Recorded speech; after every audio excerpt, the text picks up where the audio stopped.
दोस्तों नमस्कार। मैं doctor Haricharan Meena, associate professor, government PG college Sawai Madhopur.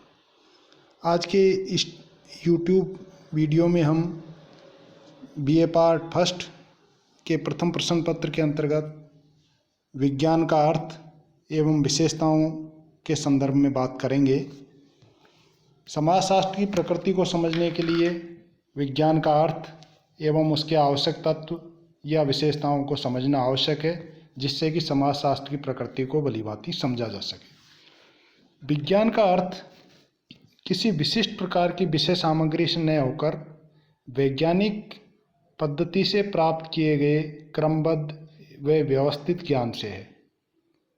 जिस विषय की अध्ययन वस्तु वैज्ञानिक पद्धति को काम में लेते हुए प्राप्त की जाती है, वह विषय विज्ञान कहलाने का अधिकारी है। अर्थात सामान्य रूप से लोग विज्ञान का अर्थ विषय सामग्री से लगाते हैं, लेकिन इस दृष्टिकोण से वो ये मानते हैं कि रसायन शास्त्र, भौतिक शास्त्र, जीव विज्ञान, वनस्पति शास्त्र आदि विषय ही विज्ञान है, जबकि ऐसा नहीं है। इस प्रकार का सामान्य अर्थ विज्ञान के बारे में लगाना सही नहीं है।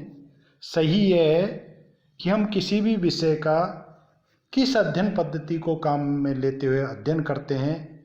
यदि वैज्ञानिक अध्ययन पद्धति को काम में लेते हुए अध्ययन किया जाता है तो वह विषय विज्ञान कहलाता है। वैज्ञानिक अध्ययन से अभिप्राय है किसी विषय का व्यवस्थित और क्रमबद्ध अध्ययन किया जाए, एक सिस्टेमेटिक ढंग से टूल्स को काम में लेते हुए जब अध्ययन किया जाता है तो वह विज्ञान कहलाता है। और चूँकि समाजशास्त्र में सामाजिक तथ्यों, प्रघटनाओं, सामाजिक मूल्यों, संस्थाओं, समाज, सामाजिक संबंधों का अध्ययन भी वैज्ञानिक पद्धति के माध्यम से किया जाता है, इसलिए समाजशास्त्र को भी विज्ञान माना जाता है। यहाँ हम विज्ञान के अर्थ की बात कर रहे हैं, तो अर्थ को भलीभांति समझने के लिए कुछ विद्वानों द्वारा दिए गए इसके अर्थ और परिभाषाओं के बारे में भी चर्चा करेंगे। तो सबसे पहले हम स्टुअर्ट चैज की परिभाषा के बारे में बात करें तो उन्होंने लिखा है, विज्ञान का संबंध पद्धति से है, न कि विषय सामग्री से। अर्थात स्पष्ट है इनकी परिभाषा में कि विज्ञान का संबंध पद्धति से है, न कि विषय सामग्री से। कार्ल पियर्सन ने भी इसी प्रकार की एक परिभाषा दी है, और कार्ल पियर्सन ने कहा है, सभी विज्ञानों की एकता उसकी पद्धति में है, न कि उसकी विषय वस्तु में। इस परिभाषा से भी स्पष्ट है कि सभी विज्ञानों की एकता उसकी पद्धति में है, न कि विषय वस्तु में। अर्थात स्पष्ट है कि एक ही पद्धति को काम में लेने वाले विषय विज्ञान कहलाते हैं, चाहे उनकी विषय सामग्री कुछ भी हो। बिसंज और बिसंज के अनुसार यह एक पद्धति या उपागम है, न कि विषय सामग्री जो विज्ञान की कसौटी है।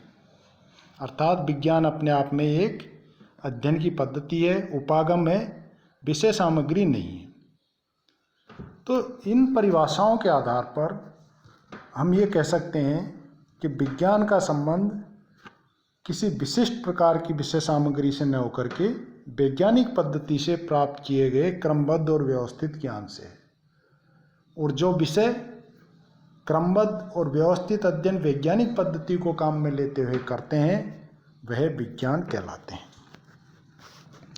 विज्ञान को और भलीभांति समझने के लिए हम विज्ञान के प्रमुख तत्व, या ये कह सकते हैं कि उनकी आवश्यक जो विशेषताएं हैं उनके बारे में चर्चा करें, तो मुख्य रूप से हम यहाँ 5 विशेषताओं की चर्चा करेंगे। पहला है अवलोकन। विज्ञान में अवलोकन का अपने आप में महत्व होता है।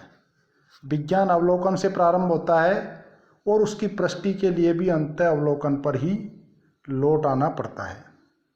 अर्थात कोई भी वैज्ञानिक किसी भी विषय वस्तु या घटना का अवलोकन करता है, सावधानीपूर्वक अवलोकन करता है, और वो घटना को बारीकी से देखता है। किसी भी विषय को उद्देश्यपूर्ण ढंग से बारीकी से देखना अवलोकन कहलाता है। दूसरा, सत्यापन एवं वर्गीकरण। विज्ञान की ये प्रमुख विशेषता है कि इसमें अवलोकन विधि द्वारा जो तथ्य प्राप्त किए गए हैं उनकी सत्यता की परीक्षा की जाती है। उनका ये देखा जाता है क्या ये जो तथ्य एकत्रित किए गए हैं वो सत्य है या नहीं है, और ये जो सत्यता की परीक्षा है इसको सत्यापन कहा जाता है। या दूसरे शब्दों में कह सकते हैं कि सत्यापन का अर्थ किसी भी प्राप्त निष्कर्षों की प्रामाणिकता का पता लगाना है। तो सत्यापन भी विज्ञान की अपने आप में एक विशेषता है, और इसी के साथ प्राप्त तथ्यों को समान विशेषताओं के आधार पर विभिन्न वर्गों में व्यवस्थित करना वर्गीकरण कहलाता है।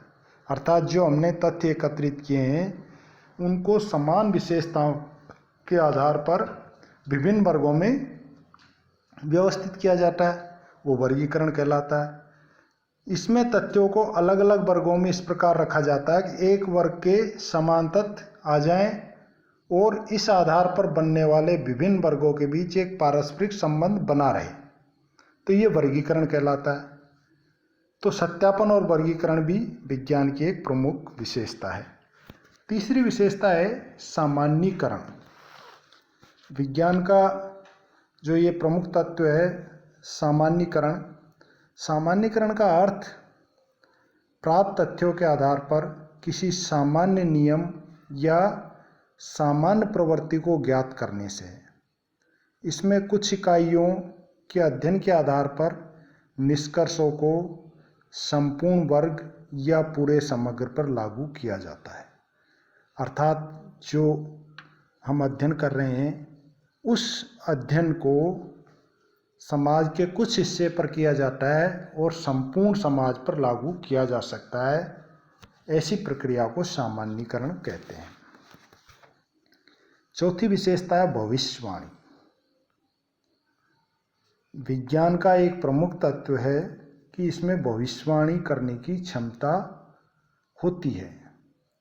यदि किसी भी विषय में प्राप्त निष्कर्षों के आधार पर भविष्य की घटनाओं के संबंध में पहले से अनुमान लगा लिया जाता है तो वह विषय विज्ञान कहलाता है। अर्थात विज्ञान में भविष्य के बारे में घटित होने वाली घटनाओं का पहले से अंदाज़ा लगाया जा सकता है या भविष्यवाणी की जा सकती है, पहले से घोषणा की जा सकती है, तो भविष्यवाणी करने की भी विज्ञान में क्षमता होती है।